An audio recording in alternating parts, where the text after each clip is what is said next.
Assalamualaikum warahmatullahi wabarakatuh. Apa kabar Ananda Saleh-Saleha? Semoga dalam keadaan sehat ya. Bila ditanya kabar, boleh nanti dijawab begini ya. Apa kabarnya hari ini? Alhamdulillahirabbil alamin. Makin bahagia, luar biasa. Terima kasih ya Allah. Allahu Akbar, Allahu Akbar, Allahu Akbar. Semangat ya untuk memulai aktivitas kita kali ini. Kita sama-sama membaca basmalah. Bismillahirrahmanirrahim. Oke, untuk materi kali ini kita akan coba membahas tentang karakteristik geografis dan sosial ekonomi negara-negara anggota ASEAN. Ya, kalau kemarin kita sudah pelajari tentang sejarah ASEAN, negara-negara ASEAN, tujuan berdirinya ASEAN dan lambang. Nah, sekarang kita karakteristik ya. Tujuan kita kali ini, satu, siswa dapat menyebutkan 10 negara anggota ASEAN. 2. Menyebutkan 5 pendiri ASEAN. 3. Menjelaskan kapan dibentuknya ASEAN. Menjelaskan karakteristik anggota ASEAN. Dan dapat menyebutkan persamaan karakteristik antar dua negara ASEAN. Oke, perlu diingat materi kita kemarin tentang sejarah berdirinya ASEAN. Nah, kapan sih waktu berdirinya ASEAN? Waktu berdirinya pada Deklarasi Bangkok 8 Agustus 1967. Nah, siapa saja pendirinya? Masih ingat ada berapa? Betul, ada 5. 1. Indonesia. 2. Malaysia. 3. Singapura. 4. Filipina. 5. Thailand. Indonesia, Malaysia, Singapura, Filipina, dan Thailand. Oke, tujuan dibentuknya ASEAN. Bertujuan menciptakan perdamaian, keamanan, serta kerjasama ekonomi yang membangun antar negara anggotanya ya. Kemarin sudah kita sama-sama pelajari. Nah, berikut adalah foto atau gambar negara-negara anggota ASEAN. Ada paling ujung sini ada Laos yang warna merah muda. Ada Myanmar merah tua atau jingga. Ada Thailand warna kuning. Ada Kamboja yang warna oranye. Ada Vietnam yang abu-abu. Singapura negara paling kecil di ujung sini. Ada Malaysia. Ada Brunei dan Filipina warna hijau. Dan tentu saja yang paling luas adalah negara Indonesia. Ingat ada 10. Myanmar, Thailand, Singapura, Malaysia, Kamboja, Vietnam, Laos, Filipina, Brunei, dan Indonesia. Oke, terus sekarang apa yang akan kita bahas? Yang akan kita bahas adalah karakteristik geografis. Apa itu? Yaitu suatu keadaan permukaan bumi pada suatu wilayah tertentu. Umumnya berupa pegunungan, bukit, lembah, pantai, sungai, ya. Jadi karakteristik geografis itu keadaan suatu wilayah yang umumnya itu berupa pegunungan, bukit, lembah, pantai, sungai, dan sebagainya. Terus karakteristik sosial ekonomi. Apa itu? Kondisi suatu negara yang ditentukan oleh jenis aktivitas ekonomi maupun pendapatan. Jadi yang dibahas tentang keadaan ekonomi maupun penghasilan suatu negara. Pertama, Indonesia. Indonesia secara geografis atau wilayah terletak di antara dua benua, yaitu benua Asia dan Australia. Apa itu benua? Benua itu adalah daratan yang sangat luas. Nah, itu benua, ya. Sedangkan samudra, Indonesia berada di antara Samudra Hindia dan Samudra Pasifik. Kalau samudra itu lautan yang sangat luas, itu yang berada di permukaan bumi, ya, yang meliputi hampir seluruh bumi ini. Itu namanya samudra. Itu dibatasi oleh benua itu sendiri atau daratan.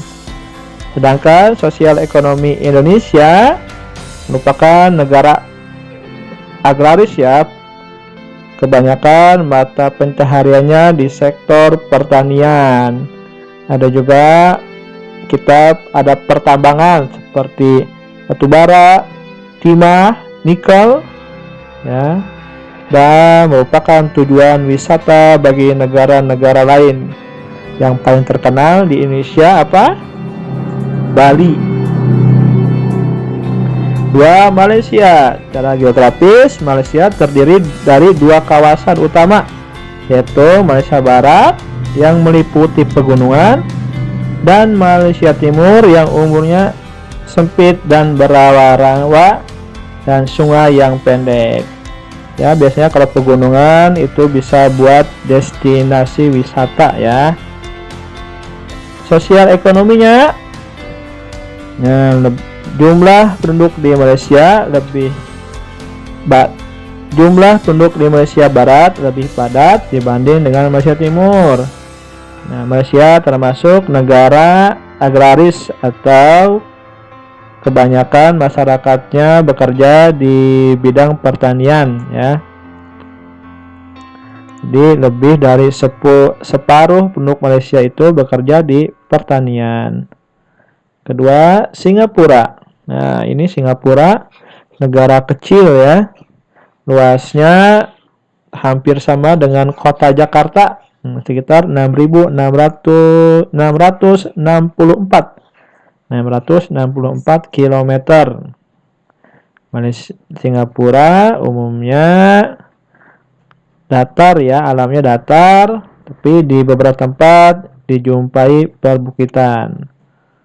Bisa dibilang Malaysia ini negara kecil, ya, tapi di sisi lain merupakan negara paling maju di kawasan Asia Tenggara, ya. Singapura memiliki tingkat kepadatan penduduk tinggi di dunia karena mungkin kecil itu wilayahnya dan penduduknya banyak, maka padat, ya. Penduduknya itu berasal dari Tiongkok, sisanya Melayu dan India. Nah, karena Singapura ini daerahnya adalah daerah datar, nah, biasanya kegiatan ekonominya di bidang perdagangan, industri, dan jasa, ya. Thailand memiliki topografi berupa permukaan tanah yang dilewati aliran sungai di bagian tengahnya dan merupakan pusat kegiatan, ya. Thailand merupakan satu-satunya negara yang tidak pernah dijajah bangsa Eropa. Jadi Thailand itu tidak pernah dijajah oleh negara lain ya. Kalau Indonesia, ada yang tahu siapa yang menjajah Indonesia?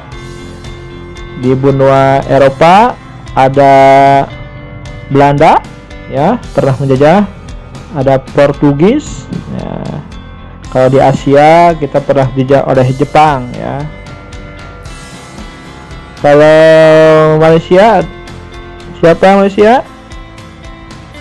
Yang menjajah Malaysia itu Inggris ya, Inggris. Brunei pernah dijajah juga oleh Inggris. Filipina juga dijajah oleh Spanyol. Thailand, nah Thailand ini tidak pernah dijajah, makanya dia tidak punya tanggal kemerdekaan. Kalau kita punya tanggal kemerdekaan itu tanggal 17 Agustus. Kalau Thailand tidak punya tanggal kemerdekaan karena tidak pernah dijajah. Vietnam juga pernah dijajah oleh Prancis. Kamboja sama juga Prancis. Myanmar juga sama Inggris, dan Laos sama Prancis ya. Filipina merupakan negara kepulauan ya, di dalamnya ada yang termasuk Pulau Luzon dan Mindanao. Filipina mempunyai banyak gunung berapi, sama dengan Indonesia ya, punya banyak pulau dan punya gunung berapi. Filipina dilalui oleh deretan pegunungan Sirkum Pasifik. Keadaan sosial ekonominya, mayoritas penduduk Filipina adalah orang Tagalog, dan kegiatan ekonomi umumnya di bidang pertanian, pertambangan, dan industri. Brunei, sekarang Brunei ya. Kalau Brunei terdiri dari dua wilayah barat dan wilayah timur. Wilayah barat merupakan dataran rendah, sedangkan daerah timur itu merupakan perbukitan. Biasanya kalau daerah dataran rendah itu cocok untuk digunakan sebagai pemukiman ataupun pertanian. Kalau dataran tinggi itu bisa untuk daerah wisata, bisa untuk pelestarian flora dan fauna, ataupun daerah sumber air ya. Sesuai ekonominya, Brunei merupakan negara yang paling tinggi dalam pendapatannya di antara negara-negara Asia. Oleh karena itu, Brunei dijuluki sebagai petrodolar ya. Jadi saking tingginya pendapatan hingga dijuluki sebagai petrodolar Asia Tenggara.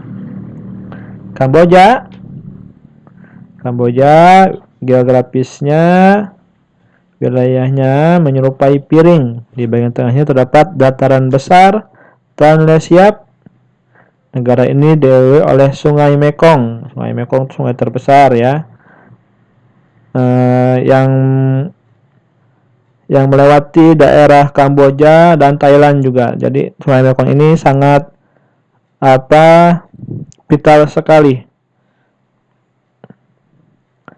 Mata pencarian penduduk Kamboja bertemu pada bidang pertanian dan sistem pengolahan yang masih tradisional ya. Jadi pertaniannya masih tradisional. Laos merupakan satu-satunya negara, ingat, satu-satunya negara Asia Tenggara yang tidak mempunyai laut ya.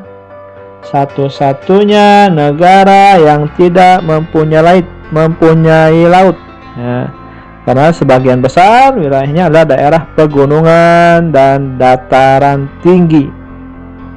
Nama Laos berhubungan dengan nama penemunya, yaitu Al Lao. Jadi masih merupakan pertanian ya, pertanian sektor utamanya. Kurang lebih ada 72% penduduknya.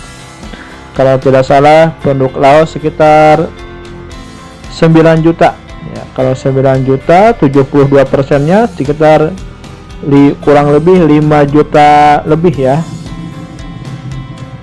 Itu bekerja di bidang pertanian. Vietnam mempunyai 5 wilayah. 1. Daerah pegunungan utara. 2. Sungai Merah. 3. Barisan pegunungan 6. 4. Pesisir pantai. 5. Sungai Mekong yang tadi itu ya, melalui negara Vietnam juga. Vietnam terkenal dengan irigasi yang baik. Oleh sebab itu maka Vietnam sebagian besarnya kegiatan ekonominya di bidang pertanian. Myanmar